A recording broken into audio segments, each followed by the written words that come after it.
Now, we've looked at how to square a binomial, but now we're going to look at how to square a trinomial. So it's a similar pattern, it's just expanded a little bit more. So remember with square a binomial, we squared the first, we squared the last, and we did twice the product. So notice here, we've got A is squared, B is squared, C is squared. So each part is squared. So instead of just square the first, square the last, it's square the first, square the middle, square the last. All right, this one doesn't have a saying, I'm just comparing it to it. And then on squaring a binomial, it's twice the product of the middle. Well, on this one, we have a couple of different products. We've got where we have this product of AB, we have where we have this product of BC, and we have where we have this product of AC. So what we do is we do double all of those products. Right? So if I give you a problem, so let's say we do x plus 3y plus 5z quantity squared. Okay. So first I have to square each component. So I'm going to square the x, so that's x squared. I'm going to square the 3y, so when I square 3y, that's really 9y squared. Then I need to square the 5z. When I square the 5z, I square both the 5 and the z, so that's 25z squared.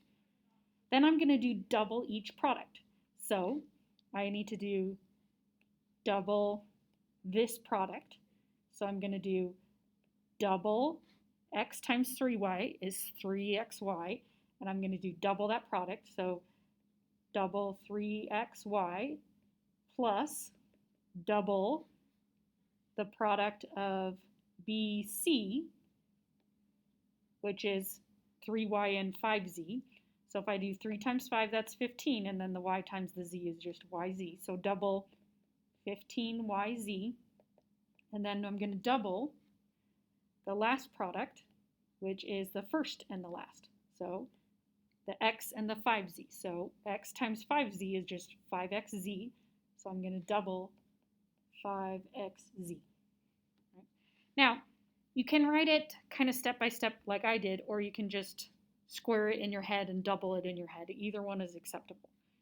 So then this stays the same because we already squared those ones. And then if I double 3, that gives us 6xy. If I double 15, that gives us 30yz. And if I double 5, that gives us 10xz. So then this is our full answer. So instead of having to do this times by itself, I can just shortcut it that way. So we can try another example. So if I give you negative 3m plus 6p plus 2n squared squared. Okay. So we're going to square the first. So when I square the first one, that's negative 3m, and I'm squaring it, which gets me to a positive 9m squared. Then I'm going to square 6p. When I square 6p, I square both the 6 and the p, so that gives us 36p squared. Then I need to square the 2n squared. When I square the 2, that's 4. When I square the n squared, I multiply the 2 times the 2, so that gives us n to the 4th. Then I'm going to do double each product. So double, and then we're going to do this product. Oh, yellow is first. So negative 3 times 6 is negative 18 MP. So we're going to double negative 18 MP.